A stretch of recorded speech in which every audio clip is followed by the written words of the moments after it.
So, welcome to the People Strategy Forum. I'm Sam Reeve, your host and CEO of CompTeam.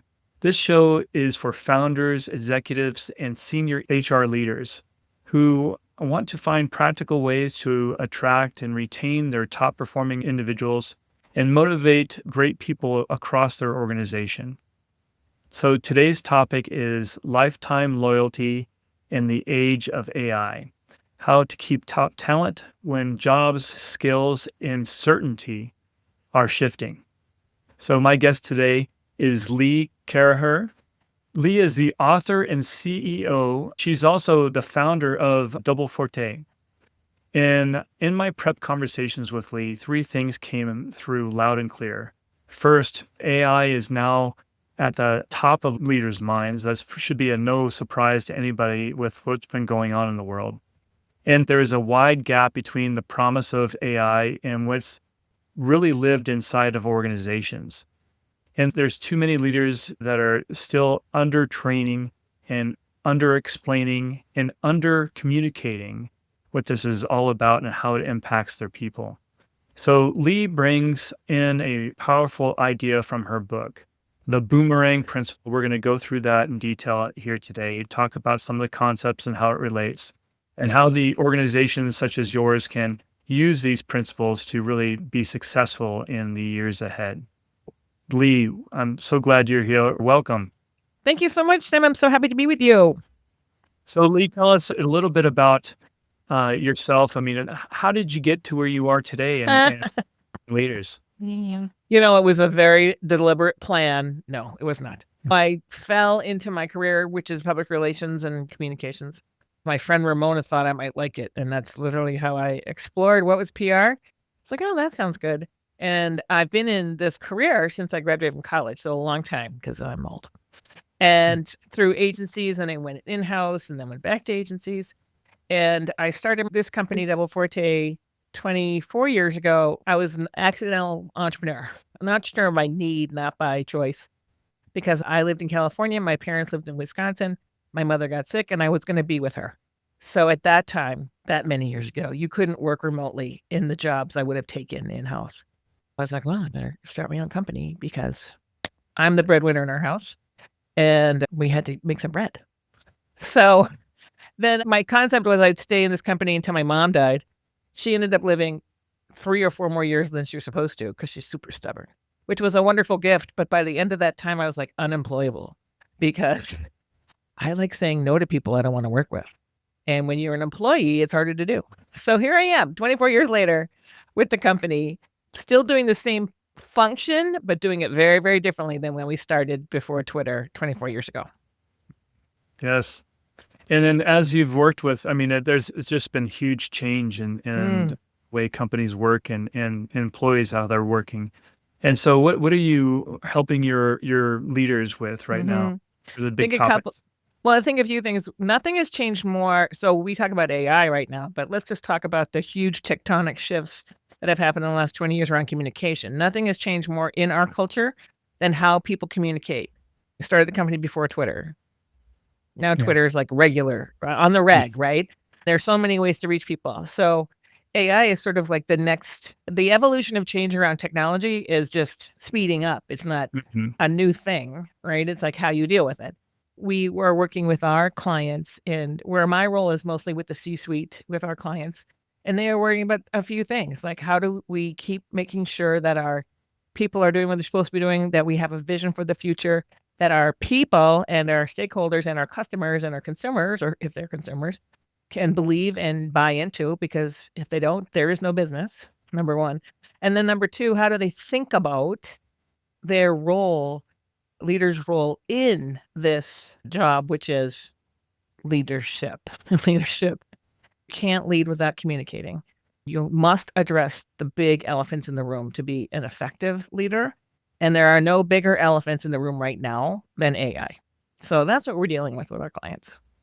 Yeah, for sure. So much to dig in there when we're talking about communicating and helping people be successful with AI when it's just changing on a faster and faster pace. Oh my gosh.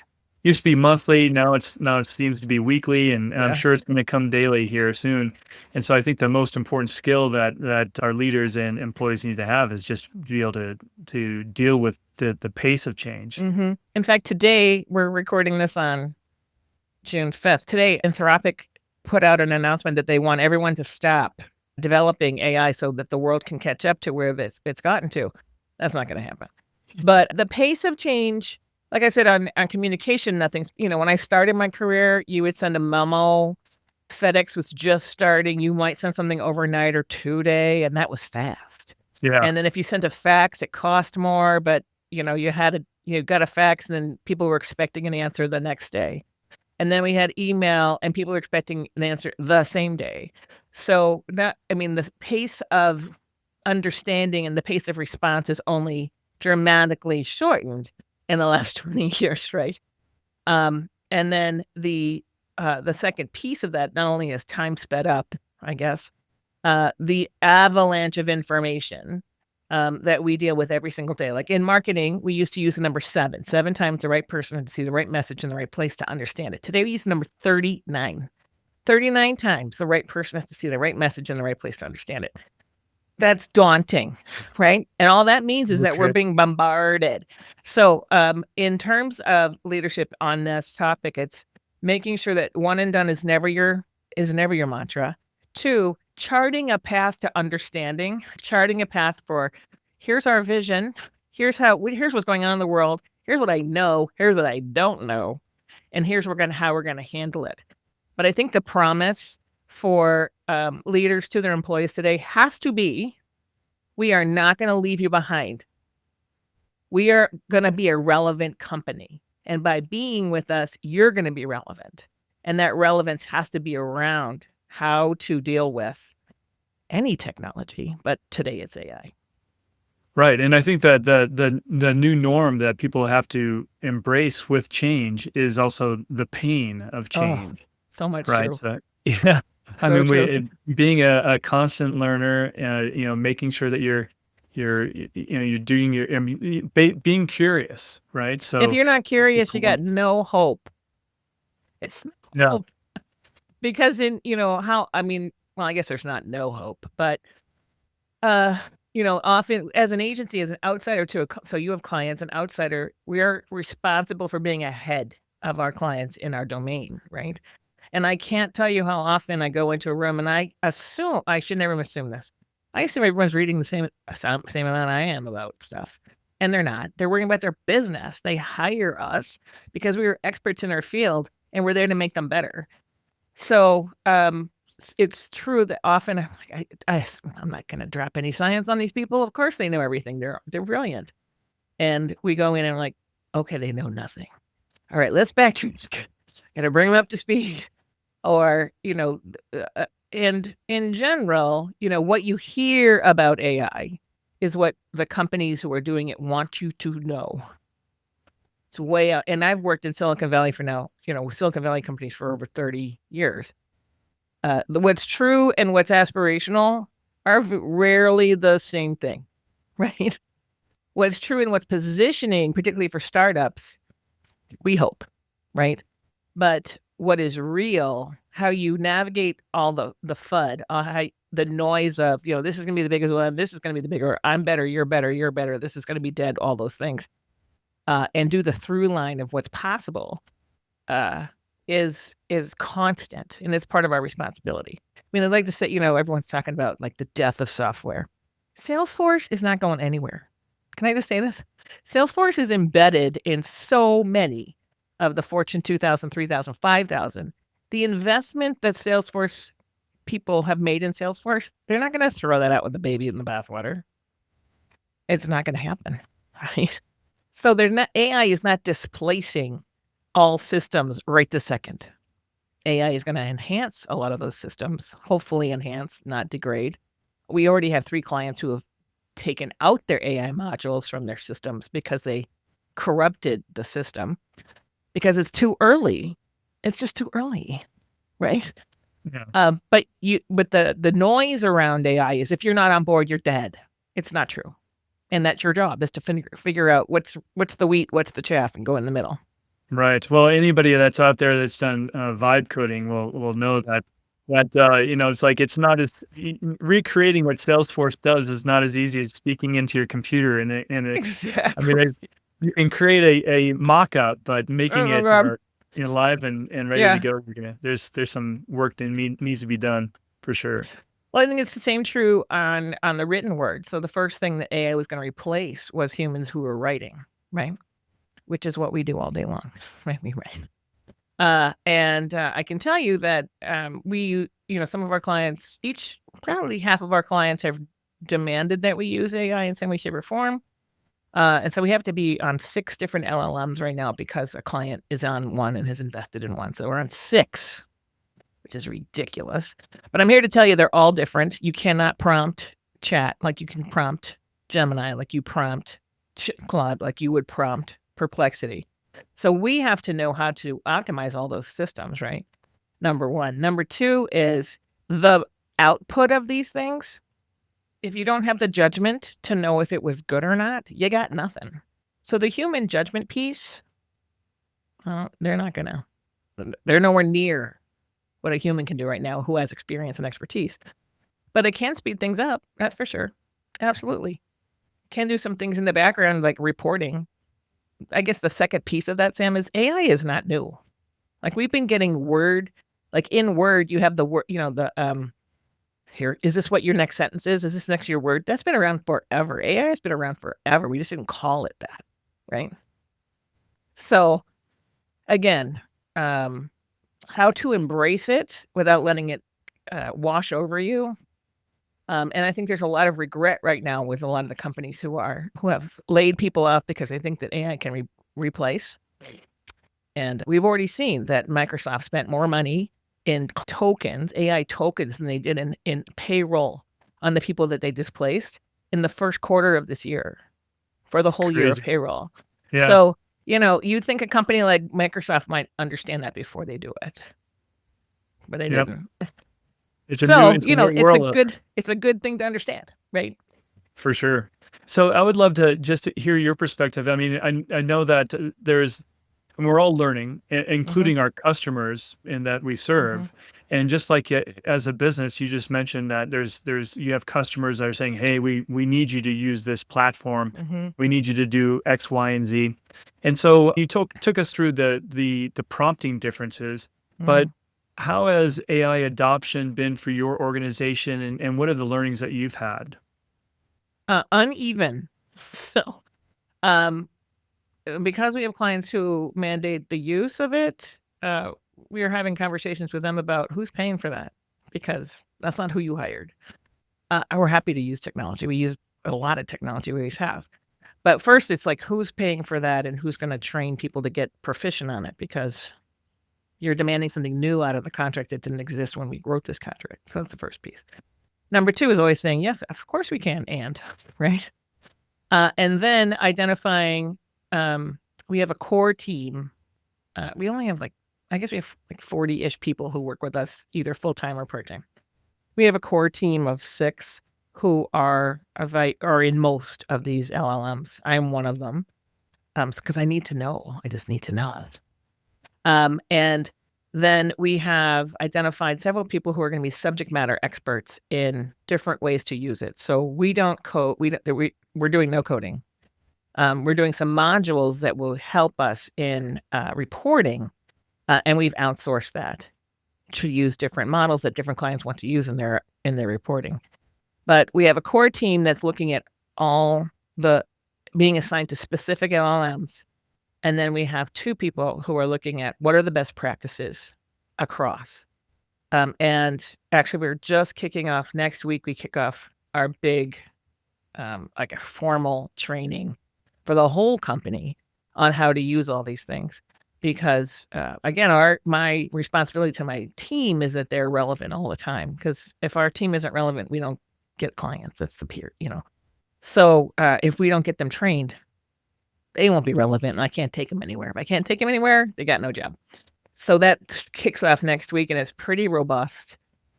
It's pretty robust, and it won't be sufficient. I already know it won't be sufficient because of what how fast it's moving.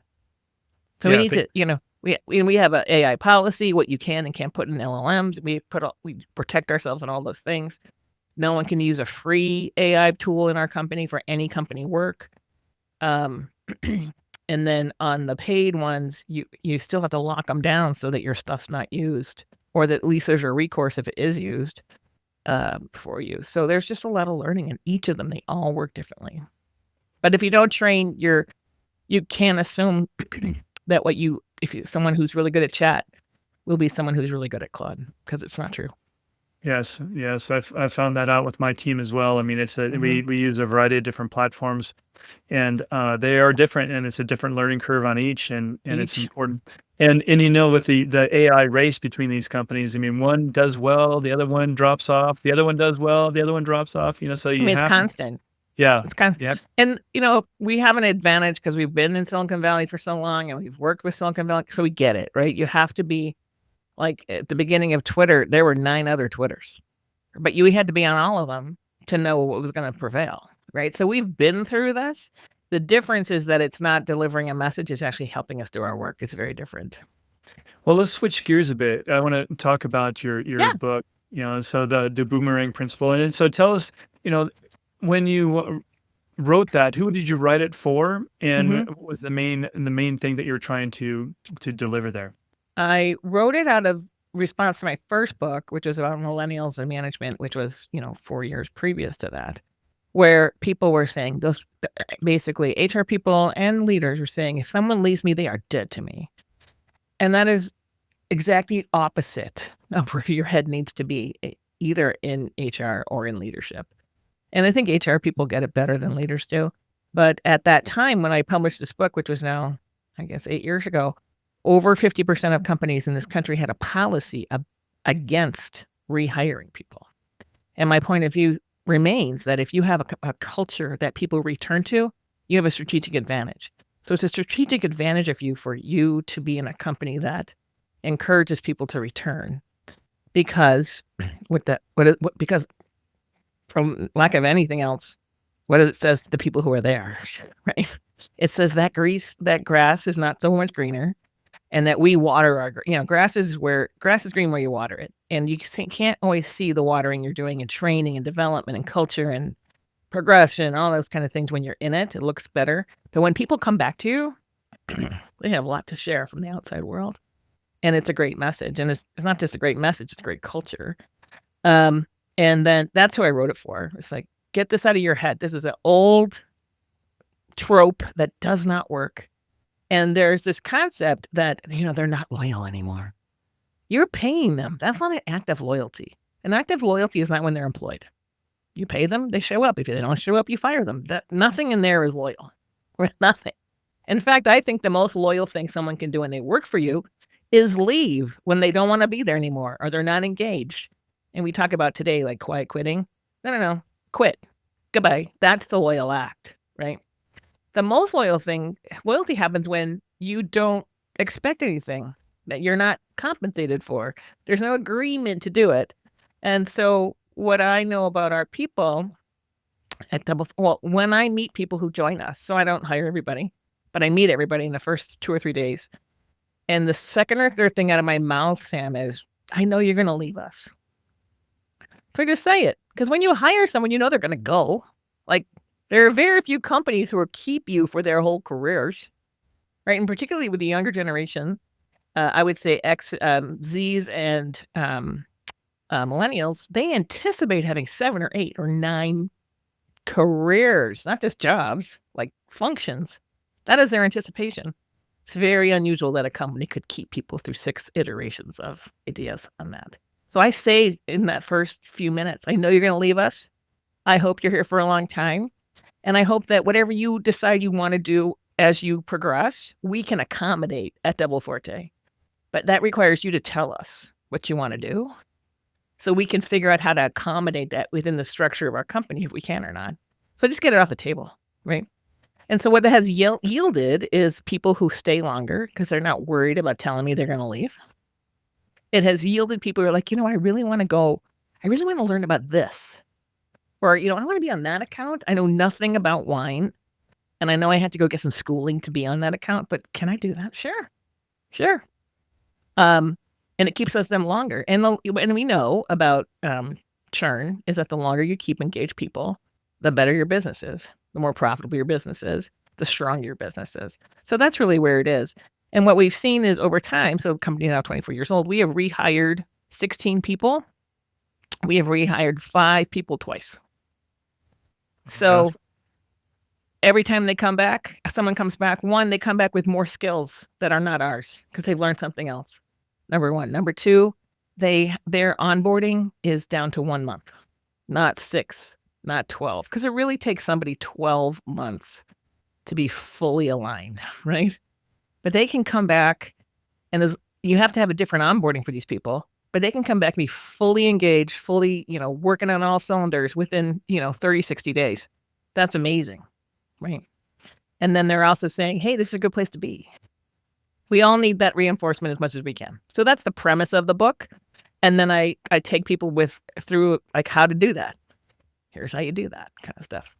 Yeah. I found that time and time again at the organizations I work with is that, having that openness, having people that leave the organization, keeping open arms for them to come back. They bring exceptional learning, expect this great experience that they can shower upon your organization. And then when they come back, they often stay much longer. Much longer. Oh, yeah. Yes. I mean, think about what something is loyal. A loyal act of an employee, I talk about lifetime loyalty from employees. I don't mean staying with you for their life. I mean, wherever you go, you know what? I'm going to introduce Sam to Lee. I just met this person. You guys this would be a great client for you guys. Let me introduce you. They don't have to do that. I don't pay them for that. Or they send us people or whatever it is. That network has such an impact on our business in terms of profile, sud weight, and, that person's worked for Double Forte. How I measure our success for people who have left us is, do they keep us on their resume? Because you don't have to. And if they do, I know we're winning. Yeah. Because it means something to them that they're keeping us on their resume. Right. So what I often find in the companies I work with is that because what I do when I'm not podcasting is I am a compensation expert. So I help organizations put together their total rewards programs, and talent management, career growth, things like this. And what I find is the biggest gap in organizations is their actually ability to communicate effectively internally with their own people, and then and of course externally. But the big piece is communicating effectively with your people. So do you come across this a lot, Lee? All the time. And I think that often we get hired for the PR side, which in general, public relations is the outside world, external communication. And when we do that, sometimes we only get hired in that lane. But our belief is your first audience is your employees. So they should not be the last to know anything. They should be the first to know something, right? And so many companies we're going to make this big announcement. And then employees are like, what the hell was that? Right? So from my perspective, you are paying people. They're there. They should be carrying a lot of water because they get a lot of questions out in the world. Like, what's your company doing? I have no idea. That is the worst message you can have for a company, that employees don't have a clue what you're doing. Big mistake. Because all of those people have a network. So if you have 10 employees, minimum their reach, minimum is 500 people. Minimum. Why aren't we talking with them first so that they can carry the water for the company that they're being paid to carry the water for? That's right. That's so important. Yeah, they're great advocates. As you mentioned, they're a force multiplier if they have that big network. If they talk about the company, they know what the company is doing. And then I have a story that it's quite old now. It's like 15 years ago when I had this conversation. I was talking to a total rewards professional at Disney at the time, and they were talking about it's so important for them to have a common experience between their employees and what they experience and what the customer experiences externally. Because if there's a mismatch there, of course, Disney is all about the magic, You have to Yeah. make it magical for internally as well. If there's a mismatch, then you have a conflict Absolutely. and a rub where people don't want to be advocates. So that Yeah. was the drive at the time. I mean, they're good at it. And think about particularly on the properties, they're excellent at it. But think about everything that Disney's gone through in the last 3 or 4 years with management change, with challenges to their in Florida from the governor and from the president and all the things, right? So often it's hard to keep everybody abreast of everything. But if you are a company that can say, we can't tell you everything, but we're good at it as soon as we can, at least you've acknowledged it because they're a publicly traded company. They have things to do themselves, but what you don't need is employees to say, don't invest here, right? Yeah. Whatever you do, don't put your money here, Right. right? Exactly. That's the worst thing possible. So I think that a couple of observations on this. So one, when I started Double Forte, the chief communications officer was not a thing. Outside of government and military, that's where you saw CCOs. And in the last really 15 years, now over 60% of, probably 70% now of the Fortune, I'll just say 2,000, 3,000, 5,000, has a CCO. And it's usually a public relations person, someone who understands all those things, right? We've been begging. When I started my career, we're like, I just want to get at that table. Just bring me to the table and I can help. And now it's an officer at the table. So in terms of the importance of communication, in the last 15, 20 years, nothing has risen faster than this function: communication, public relations, internal communications. And internal communications also is usually a follower to external, because external, we're worried about what's going on Twitter. We have to manage it all the time and who's saying what, and what did Kid Rock do to my beer and all that kind of stuff. But internal communication in the last 3 or 4 years, particularly since COVID, has really risen in respect from in corporate America, which is a wonderful thing. It's a great thing. Yeah, well, it just makes sense. I mean, let's just think about like a case study, and then maybe you can help me walk through this. But there's if a large organization that has something terrible happen, so maybe there was something that hits the press and needed to hire a PR expert to fix. But then there's also an impact on our employees as well, because now they feel a sense of, it could be a sense of shame or or whatever, because they're associated with that organization. So walk me through that, Lee. How do we navigate that crisis? So I think from a crisis perspective, there's things that happen externally that on your brand that it was not your intention, but you're a casualty of it. There are crises that happen because of bad behavior, and those usually are bad behaviors that are either super egregious or harmful, like physically harmful, or they're from the executive level where they should have known better, right? Those are the two kind of things. And then there's natural disaster. Let's not worry about natural disaster. I can give you an example of a company we worked with for a very long time before they got sold, which is Cliff Bar, the energy bar company. And they're an organic energy bar. Most of it is organic. And this is a while ago, so this is probably also 15 years, but you'll probably remember there was the salmonella problem with peanut butter and peanuts that people died. Actually, people were killed by eating peanut butter. And the Cliff Bar used the same company for their peanut butter in their peanut butter products that peanut butter came from. It was a different line, right?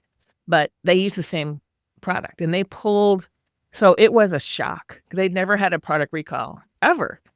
So first of all, and then all these things came out about that company, that it was dirty, that they were a rat, they were doing non-organic things on the organic line, all the terrible things. And Cliff Bar felt, I can tell you, because I was in the war room with this every single day for a month, was they held the employees as importantly as they held the consumers, as importantly as they held the customers. So the first thing was, you could die. We didn't know if that peanut butter was in a Cliff Bar product or not. We didn't know for like a week and a half. So total recall of all peanut butter products. Well, that is national news. right? That's customer news. And Costco, actually, which sells, at that time, they sold the most peanut butter products of any company.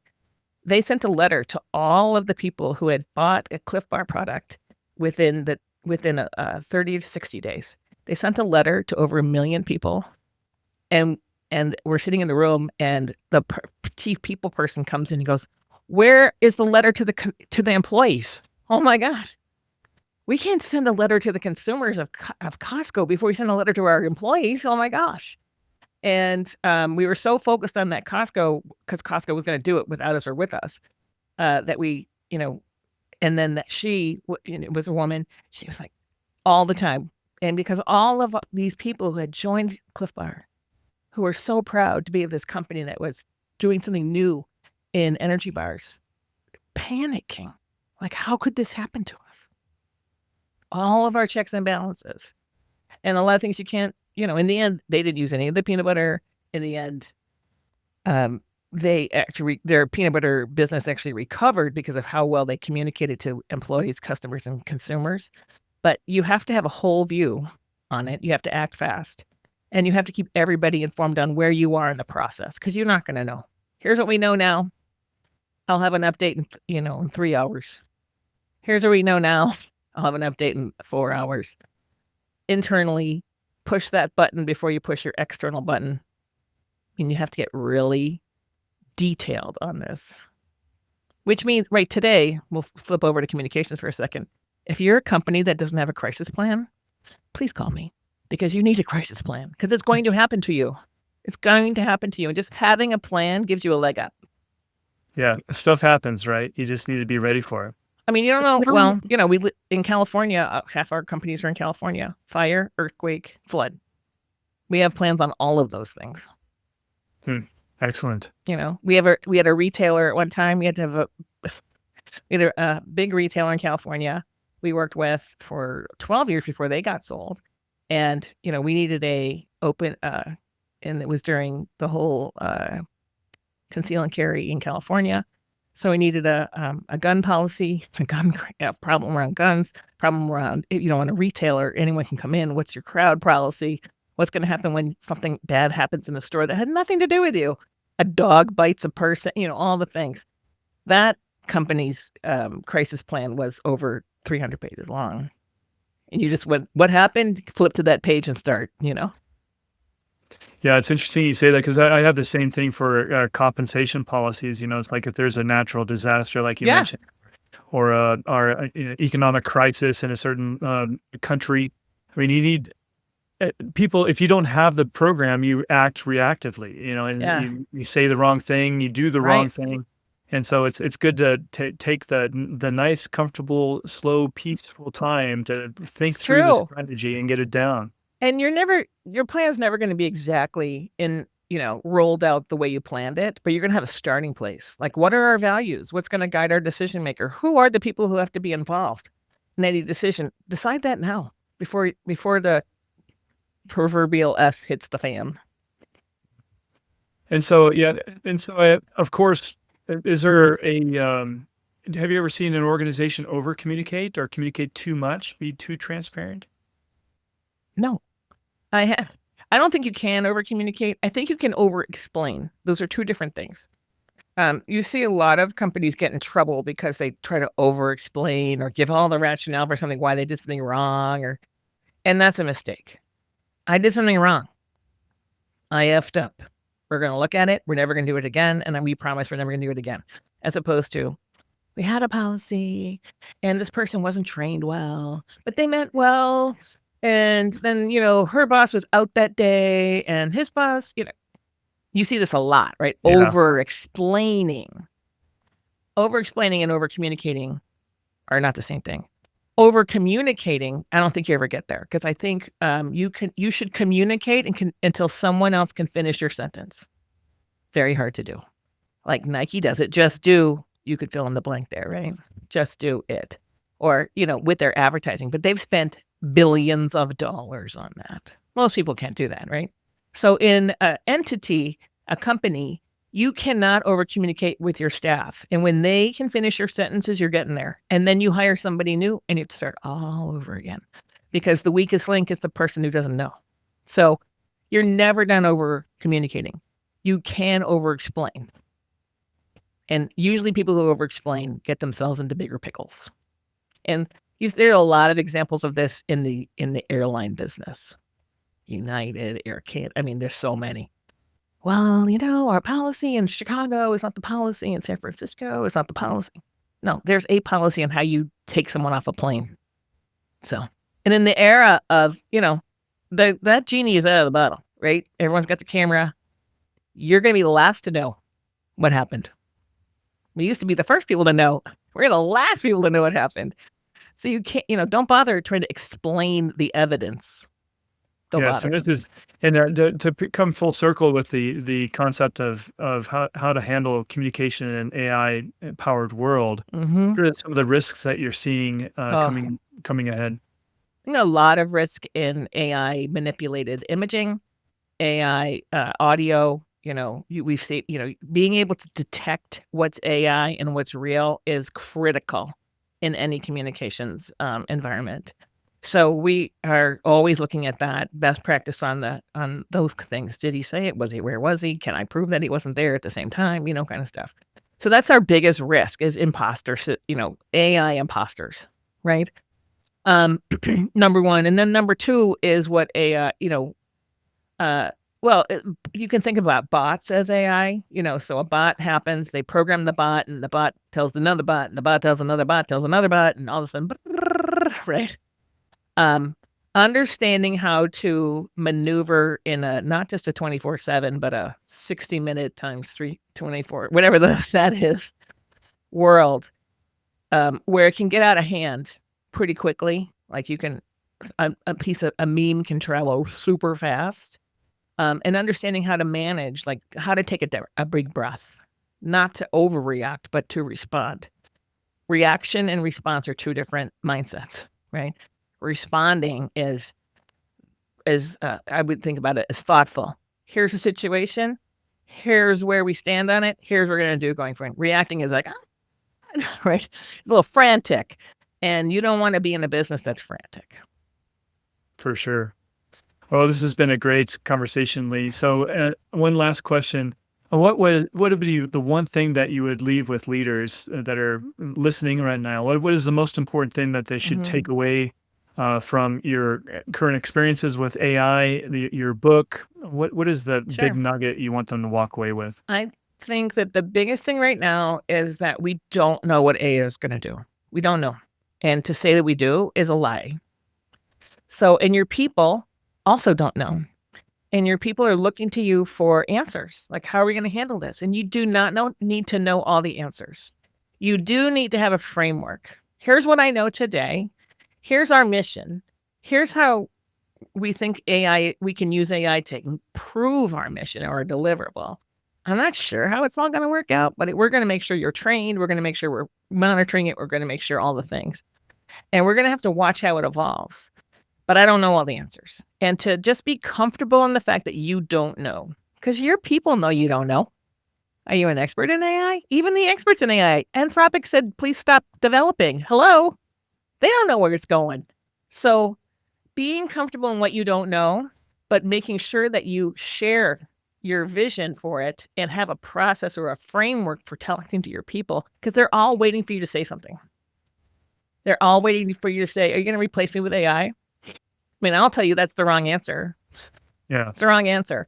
I mean, I don't know, 150 years ago, there was a whole industry of people who were in elevators, pushing buttons and moving gears. Those people got displaced by buttons. We're not like saying, oh, I wish the elevator man could come back, right? We're never going to say that ever again. Those people all got better jobs. AI is going to improve our world. We have to have that point of view. How are we going to make sure? Our job is to make sure AI improves us, doesn't take us down. And that's your job. And number one, you may not know how to do it. I would say don't be on the bleeding edge. Don't be the bug splat because you're so far out there you choose the wrong one because we don't know yet. But you need to have a plan. And you need to communicate that plan. So, Lee, how do people get a hold of you if they have questions or like to hire you as their PR expert? Crisis people come. No, I'm kidding. If you, I'm really easy to find. So it's Lee Caraher. Google me and you'll find me. But it's leecaraher.com is where my books are, and then is the company. And I will respond to all emails. Perfect. Well, to our listeners out there, if you found this conversation interesting, please share it with a friend. And especially those that definitely need that AI policy in place, that communication policy, as we said, is super important to ensure that we can know how to react when crisis comes our way, because it will someday, and we need to be prepared for it. But once again, if you enjoyed this, please subscribe and share with your friends, and we'll see you next week on the People Strategy Forum. All right. Take care, everyone.